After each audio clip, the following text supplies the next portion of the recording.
The 2022 NBA All-Star starters have been announced, and man, do we need to talk about it.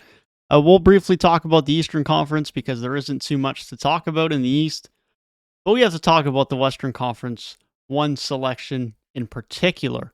In the East, it's pretty much as I expected. I know there was going to be some a controversy or some discussion as to who that second guard was going to be, but ends up being DeMar Derozan. Trae Young ends up being the second guard on the backcourt, which was my selection, and I think probably the slightly more popular selection, but I know Levine and James Harden could have had some shouts as well.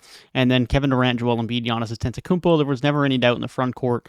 Those are your starting Eastern Conference All-Stars.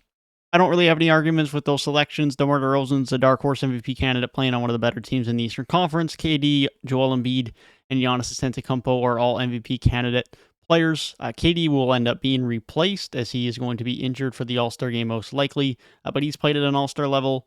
Joel Embiid has been on an absolutely dominant run as of late, and Giannis Antetokounmpo has been doing Giannis Antetokounmpo type things, and is playing at an MVP level this season. Trae Young, sure, you could argue Zach LaVine should be in there on a better record. Same with James Harden, but Trae Young has been the best of those three, in my opinion, this season. He's putting up MVP-type numbers on a team that's just struggling right now, specifically on defense. And Trae Young's not meant to do defensive things on the Atlanta Hawks. This is not a strong suit. Full credit to him. He's been playing great this year, and he's very much deserving of this all-star starting spot. But let's talk about the more interesting part of this conversation, the Western Conference. Because my picks for the Western Conference All-Star starters, if you watched my video a few days ago, was Ja and Steph in the backcourt. And then as undisputed for pretty much anyone, LeBron and Jokic were going to be in my front court, but then Draymond was going to be the third. No, not the popular vote. I know it didn't get a ton in fan voting, and that's probably what let him down and why the third guy is in there instead. But I think was very much deserving as a key piece to what Golden State do, and it is extremely important to their playmaking and specifically their defense. Their defense is nowhere near as impactful or as good without him. But instead, it's their teammate, Andrew Wiggins. Now, would I have been mad if Andrew Wiggins got the third forward spot in terms of the bench? No, not really.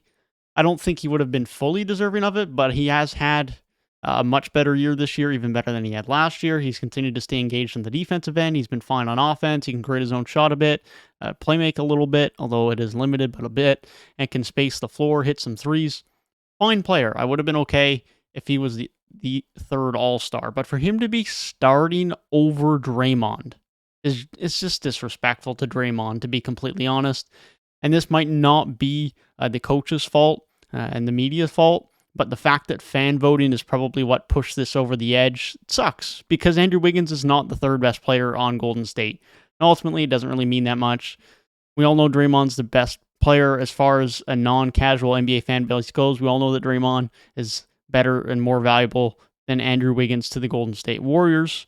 And the All-NBA teams will recognize that, as Wiggins will definitely not be on an All-NBA team, whereas Draymond could potentially end up on one, which is more telling. Ultimately, it looks pretty bad that Andrew Wiggins is sitting on an all-star starting lineup right now, and Draymond Green is not. Draymond Green will still be an all-star, I have no doubts about it. He'll be one of those forward spots on the bench, in my opinion, alongside Karl-Anthony Towns and Rudy Gobert.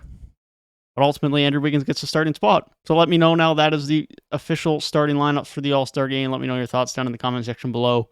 Hope you guys have a great rest of your day. Thank you guys for watching. Leave a like and subscribe for more NBA content like this. And I'll see you guys tomorrow for another video. Peace.